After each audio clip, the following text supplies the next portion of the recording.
Remember when being with people used to feel easy? When a phone call didn't need a reason and showing up didn't need a plan? When your friends were just there every day without anyone trying that hard? When a whole summer could disappear just riding bikes with the same 3 people? No schedule, no plan. Somewhere between then and now, that feeling quietly disappeared.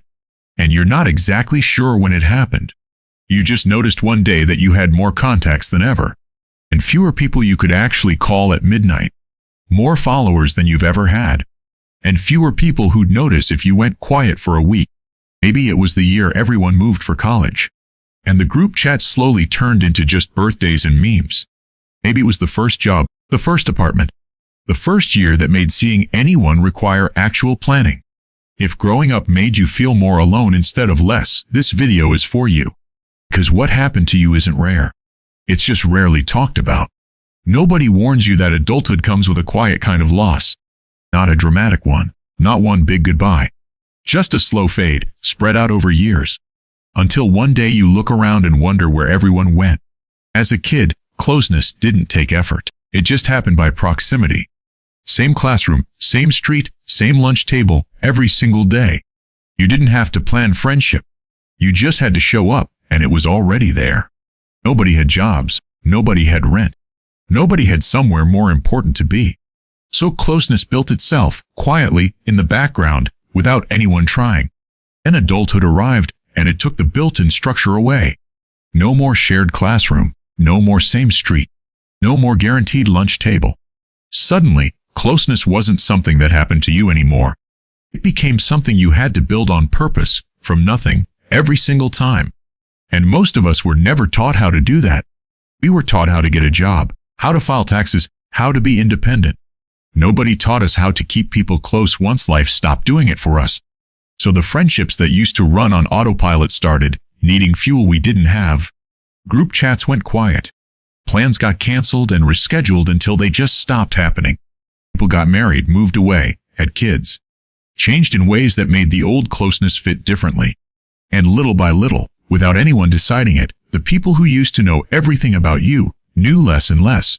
You tell yourself it's just how life goes. Everyone gets busy. Everyone drifts. That's normal.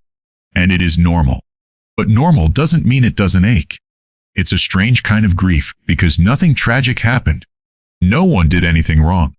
There's no clear moment to point to and say, that's when I lost them. It just thinned out, slowly, the way a room gets quieter without you noticing exactly when. You scroll through old photos sometimes. People laughing, arms around each other, a version of your life that felt full without trying.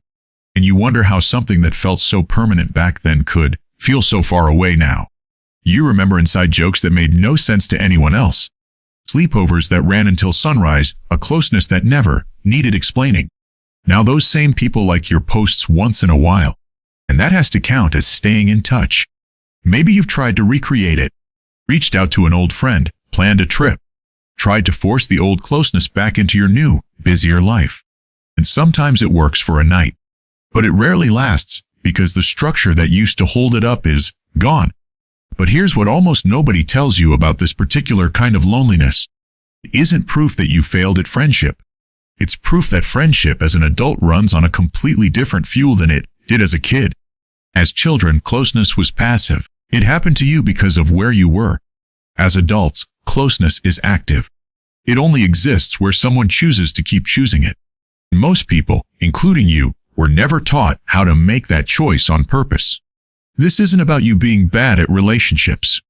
It's about growing up in a world that quietly stopped building closeness for you, without ever mentioning it. Once you understand that, the loneliness starts to look less like a personal failure, and more like an unlearned skill, one you can actually start learning now. Friendships that used to require nothing now require intention. A text sent for no reason. A call made without an agenda. A visit planned even when it's inconvenient. It feels awkward at first, because it used to be effortless, and now it isn't. But awkward isn't the same as impossible. It's just unfamiliar. Adult closeness isn't built by chance anymore. It's built by choice, repeated often enough that it starts to feel natural again. Think about the people who do manage to stay close as adults. It's rarely because life handed them the perfect circumstances. It's because someone in that friendship decided, over and over, that it was worth the effort. They were the one who texted first, who suggested the plan, who followed up when it would have been easier not to. That's not luck.